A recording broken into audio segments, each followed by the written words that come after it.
Hello, how you doing? It's Gus Tucker here for Financial Pro Network and Financial Freedom Fridays here on blackdoctor.org.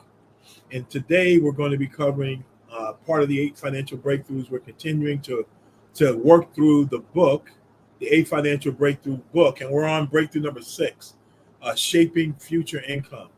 Shaping future income. Make sure you like and subscribe and invite other people to the program, because what you're going to learn here is this 4-step process, okay? Which, whether you're doing it on your own, you're reading our book and you're doing it on your own, you're working with a financial professional, ultimately, these are the 4 things you got to do. You got to understand your goals and gather the information about that. I was just talking with someone about the need to get their numbers down on paper. It's something that happens when you get your numbers down on paper that really makes a situation real and tangible. Okay, you get your hands on it and put together some real plans towards making things happen, which is the next part. Analyze your need. What is it that I need income wise? Okay, what is it I need investment wise? What is it I need in terms of establishing assets, and put those options in place, and then recommend a plan. Then it's all about execution. Now we got the plan. It's all about execution. Coordinating resource, executing the plan, and then managing it, and just staying on a tight 4-step process towards making things happen. You will not become financially independent by accident. You will not become financially independent by accident. You will not build a business that's successful by accident. It'll be a premeditated plan that makes that happen. So we at Financial Pro Network use a number of financial solutions to help our clients reach their goals. So there's no need for a solution unless there's a specific problem or a specific goal you're going after. Our job is to have our income, every dollar of it, have a job that it's attacking for us to create for our future. These solutions are just ways of taking that money and making it do the things you need it to do. And one of the things we say is prescription without diagnosis is malpractice. Well, Gus, should I do this? Should I do that? Should I do this? Should I do this? What is the prescription? What are we prescribing this for? What is it we're seeking to do? And then we can know which tools, and there are a lot of tools that aren't on this page that we have access to really help you reach your goals, okay? So which level of wealth are you at? This is key, and we'll figure this out through the financial discovery. Are you at level 1 where we need to establish financial stability? What does that mean? End of the month and end of the money, they coincide together, okay? And you don't have more month than you have money. And that's consistent.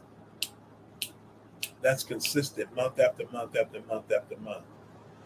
Financial security is you're doing that and you've established a savings habit. You're not going to save your way to wealth, okay? You're not going to save your way to wealth, but you can save your way to stability and security by having a contingency plan of 6 months of your income. You guys remember COVID? Do you remember COVID? Not being able to work? Having 6 months of your income or 6 months of your financial responsibilities in place helps you to weather storms. And there are other threats to our income that we'll talk about that you put in place to put a financial umbrella over your head. So if you have a chronic illness, critical illness, or an accident, you're still financially secure. Level 3 is financial freedom. So there's more money than every month. We're saving money. We've got that 6-month or 12-month security blanket in place. And now what's starting to happen is you're building assets so that the income that comes off those assets whether you work anymore or not, the income that comes from those assets is large enough to take care of all your financial responsibilities. And then financial abundance is having that at a level of 2, 3, 4, 5 times what it is you need to live. These are the 8 financial breakthroughs. We're on breakthrough number 6 today. We've talked about financial wellness, protection from threats, cash flow, your debt to income ratio, liquidity. Now we're talking about your future income and net worth. Future income net. And we're going to hit it. We're not in the future, we'll go deeper into it, but we're going to skim across the top of it, give you some ideas about it. We're getting you through the book, and we're going to go back through it and really dig in, almost like a workshop. So at each one of these, we're going to get into it so you can begin to apply these things. Encourage you to get our book on Amazon. You go to 8financialbreakthroughs.com, grab a copy of it today, read along with us, do the homework. If you do the homework in the book, do the homework we're subscribing to you or proscribing to you, you'll create financial independence. Wasn't it a lot easier when you went to class at school if you did the homework every week? Did you ever do that? Did you ever try that? Like do the homework every week and don't cram right before the test? Did you ever try that? I remember the first time I tried that, I made the dean's list in college. I'm like, wow, this wasn't that bad, and it wasn't so stressful. If you do the homework every week, it's amazing what can happen. If you'll do the homework after every chapter, you'll be amazed because you're building skill. Building wealth is a skill, and that's a skill you can learn, but you got to put your time in. I was in a class by a gentleman. His name is Reverend Illumine Emmanuel, and he taught a class called the Money School at my church, and I was one of the hosts of it. And here's one of the things he said. He said, "Think, what's your age? How old are you?"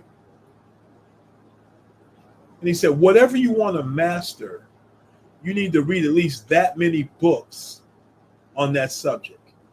So how old are you? 25, 35, 45, 55? And you want to get up on this money game? Well, read your age in books. Because what will happen is it'll begin to rewire your brain and how you look at money and how you look at the world around you. Okay? So for me, I got a lot of reading to do. Okay? We're going to help you with that. And that these are classes. As they become available on our website, My Financial Pro Network, I'll make you aware of it. Some of them will be free. Some of them will cost you money. But this is towards your financial education. These will be a part of the books you need to read, because anytime you're working in an area, it has a vocabulary. It has words that describe key concepts in that area. And there are wealth words. And speaking that language will be important for you as you're building your portfolios. So where are you in your financial timeline? Are you on the accumulation side? You're in your 20s, 30s, and 40s, where you're building income and assets? Or you're on the distribution side, traditionally in your 50s and 60s and 70s? Well, where you are will determine what your goals are, because your goals will be based on your timeline. So where are you on your timeline? Where are you on your time? It's important as we develop your plan. So breakthrough number 6 is about shaping your future income. Walt Disney said all of our dreams can come true if we have the courage to pursue them. Man, Walt Disney did that, didn't he? A mouse. He created a whole world around a mouse. Isn't that amazing when you think about it? A multi-billion-dollar company around a fantasy world that doesn't exist in a character Mickey Mouse. It's pretty amazing. Breakthrough number 6, shaping your income. Here we go. It's about accumulating and growing your money. Okay, goal 1 is to accumulate wealth, And goal 2 is about distributing it and living on the wealth that you accumulated. So how are you going to make and receive your money? Are you going to do it through a W-2? You can get wealthy with a W-2, having a W-2 maybe and 1099, or going to the top of the pyramid in your W-2 income. So how are you going to make and receive your money? W-2 is going to be 1099 money. Is your income coming to you taxable or tax-free? Is it going to be fixed where it comes in regularly but it's fixed? Will it be variable? Will it be passive? Will you make a passive income that comes from writing books, creating digital content online? Will it come through a portfolio income through investing? Will it come through licensing or intellectual property? How are you planning to have this money coming in? And when you're financially independent, how many streams of income are you going to have? Things to be thinking about, because we have to be planning those right now. Yes? We have to be planning those right now. As you're shaping your future income, take time today to think about how and why you want to live. And the why is actually more important than the how. If you know why and your why is strong enough, you'll figure out how to make it happen. Right? I look at my mother.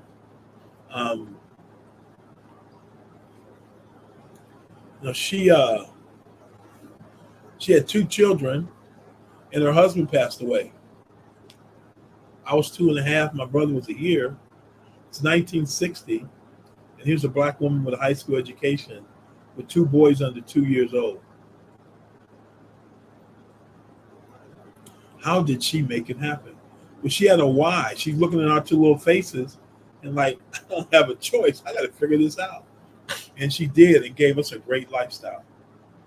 So what's your why? Why do you want to live the way you want to live? Why is it important to you? That's the first thing to figure out.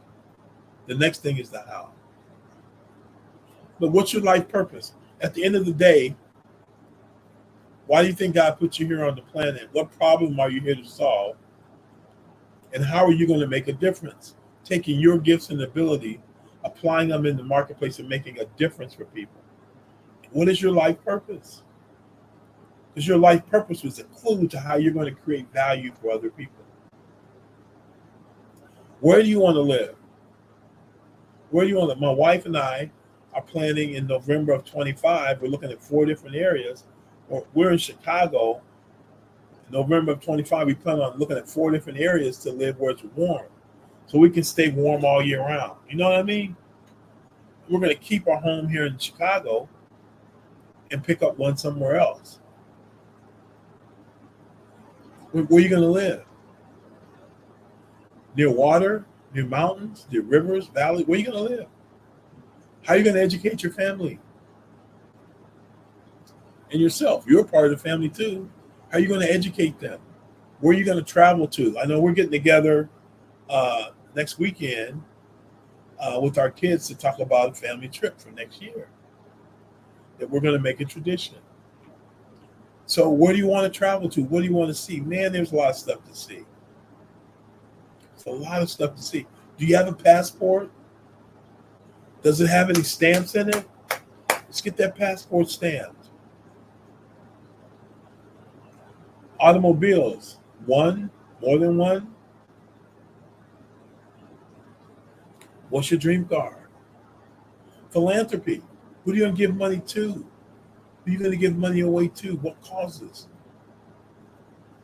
How are you going to create memories with your loved ones? How are you going to leave a legacy for your family? These are all things to think about. The why and the how of how you want to live. The only reason for a financial or retirement plan is to support a life plan worth living. What will motivate you to go out and make money and to plan is that you have a life that you've envisioned that's worthy of your best effort. Is the life that you're planning to live, is it worthy of your best effort? Or can you get there by just kind of just eking by, doing just enough not to get fired at work, doing just enough to keep the job? You know what I'm saying? Or are you really going for it because you've got a life that you must live? As you're planning this life, here, there's some acronyms we use. You got to address the necessities. What size is your mug? I got a mug over here. What size is your mug? I got a mug right here. And it says I'm part of the dream team. So what's your mug? Mug, like a mug like this? No. What's your mortgage payment going to be if you're going to have one? What's your mortgage payment? What are your utilities going to cost? And groceries. Those are some basics. What's your mug? What size is your mug? You got to get a grip on your money. As my coach used to say, and one of them was a basketball coach. And when I watch basketball today, he had a couple pet peeves that he drilled into us. And 40 years later, I'm still calling those things out on the court. And he would say there's no fun without the fundamentals. If you don't get the fundamentals right and you're playing a game, the game's not going to be fun. So we got to get a grip on your money fundamentals. On the money you're investing for the future, you need to get a grip on it. What's the growth rate you're going after? Where are you going to get it from? What's a reasonable rate of return? I see a misspelling. What's a reasonable rate of return? Are you trying to create income for life? How much? By when? And how are you going to protect the principal? Warren Buffett says, I not only want return on my principal, I want return of my principal. 2 rules of making money. Rule number 1, don't lose money. Rule number 2, don't forget rule number 1. Okay, so what are your fundamentals? What are the fundamentals that are going to drive your strategy so that when the time comes, your mug is in place and you got a big mug? Okay, so what size is your mug? And get a grip on your money with some fundamentals. What's going to be your growth strategy? What's the reasonable rate of return you're going to go after?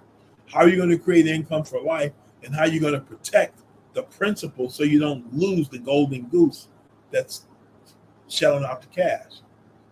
Does that make sense? As you're shaping your future, there's some considerations during your retirement years. Your finance will probably take a hit during retirement. A hit? What's that? Healthcare, inflation, and taxes. That's a hit. Man, the cost of healthcare, co-pays, prescriptions, hospital stays, procedures, and maybe procedures that the healthcare plan doesn't cover. How are you going to deal with healthcare? If you have parents that are still alive, do they have what's called long-term care?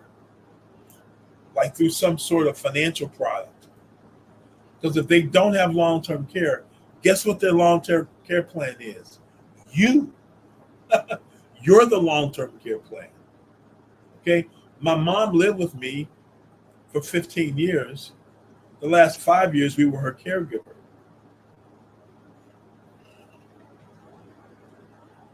Healthcare for aging parents, chronic or critical illness.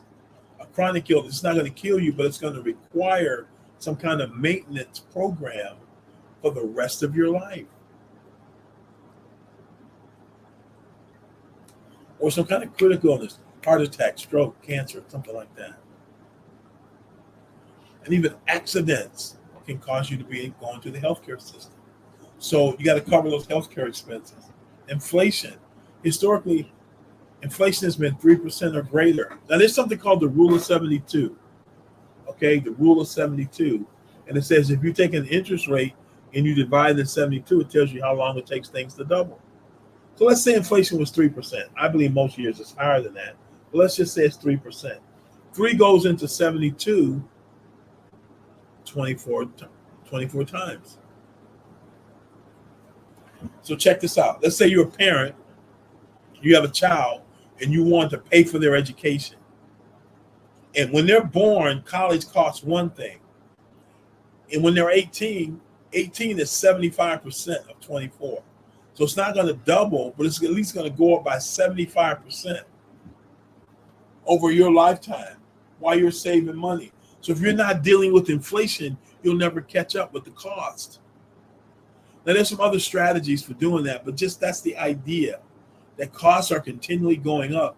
What are you doing to grow your income 3% or greater every year so you can at least stay even? Impact inflation on Social Security. Are they going to be able to keep up with that? Something to consider. Then taxes.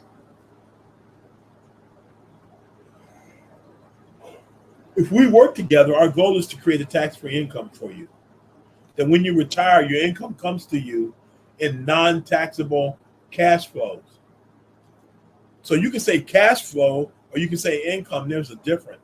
Income is typically something that when people get a W-2, they get a job because they pay income tax, or they have a business that makes income. But there's a way to create cash flows that aren't income so that you're not taxed on it.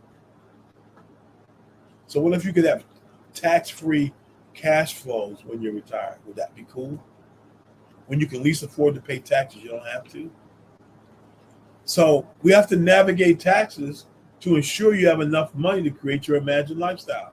As we go back here and we make this list, this imagined lifestyle, okay, that's after-tax money that you're going to use to pay for that, typically, unless you figured out some of the cool ways to have your lifestyle be a tax write-off. That's a whole nother strategy for a whole nother time. On shaping your income, one of the things you're going to do is you got to leverage your net worth with the proper financial structure and assets. Your goal while you're growing your income is you're growing your net worth. Because your net worth are the assets that are going to allow you to retire. They're going to be real estate assets, life insurance assets, just money assets that we're going to need to protect with wills and trusts. Do you have a will and trust in place? Do you have an attorney that you work with on those things? I would encourage you to do that. Wills and trust in place, and you've got a relationship with an attorney as you're leveraging to build your net worth with the proper financial structure and assets. Risk assessment.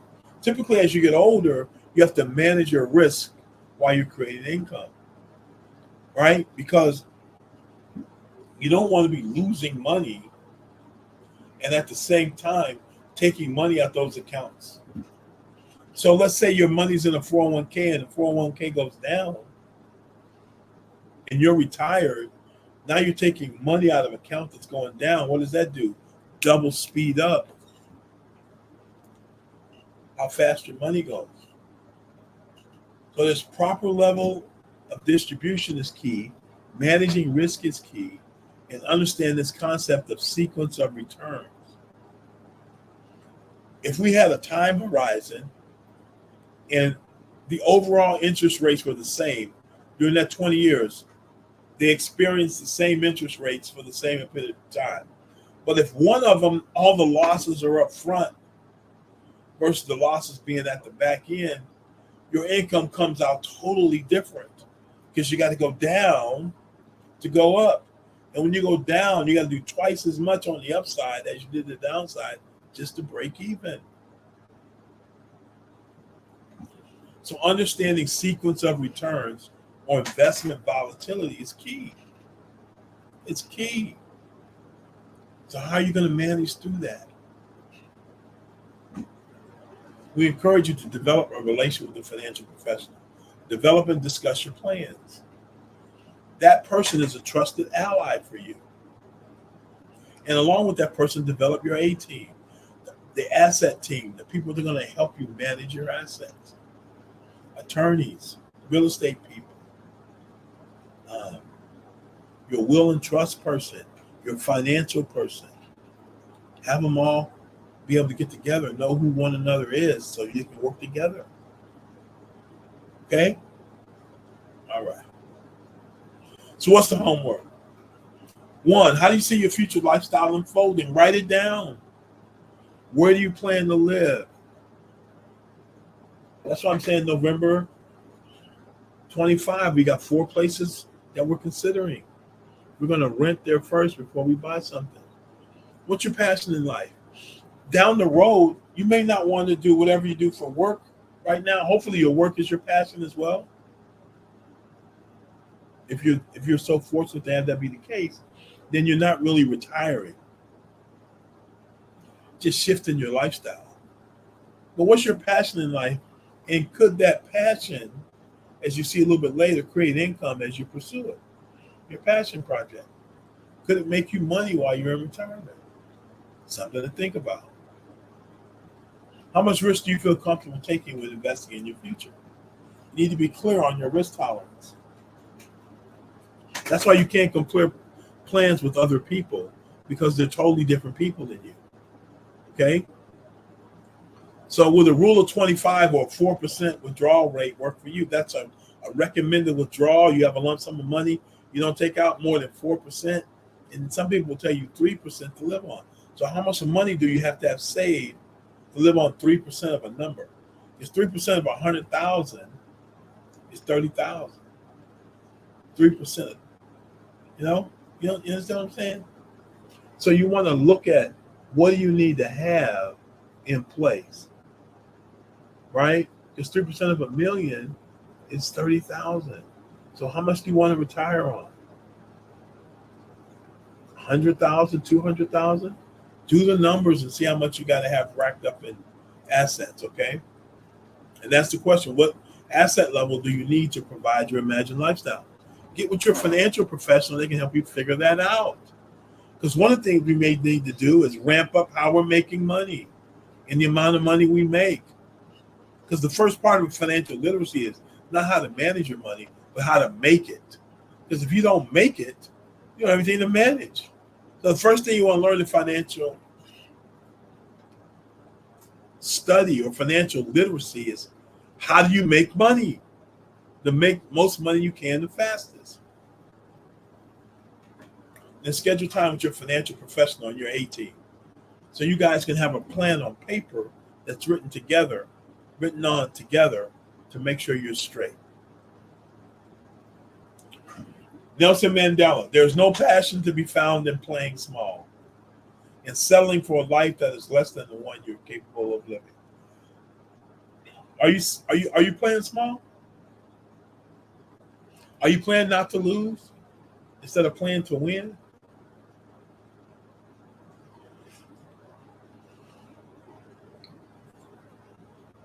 Don't settle for a life that's less than the one you're capable of living. You're the only one that can put limitations on you. God isn't. He's got a lifestyle for you that's over and above whatever you could ask or think. Don't limit yourself. Get the book, eight financial breakthroughs. There it is. You can go there and it'll take you straight to Amazon. Boom, straight to the page. Knock it out, so you can follow along as we go through the book. Okay. You want to connect with myself? Here's the information to do that. Love to hear from you. If there's any way we can help you, we sure like to. Okay. So we'll be here next week, going through the next financial breakthrough. I know this helps you. If you take these concepts and put them into play, they will change your life financially. If you do them. So take advantage of the resources that are being made available to you through blackdoctor.org, and man, make this happen. Okay? So that's it, folks. I just wanted to share that with you, and I hope that you will take advantage of these opportunities. Okay? I hope you will take advantage of these opportunities to learn, to work with a financial professional, to put a plan in place for yourself. GoFundMe is not a strategy. It's not. Hoping isn't a strategy. Getting together with a financial professional, putting a plan on paper, that's a strategy. All right, guys, take care now. Bye-bye.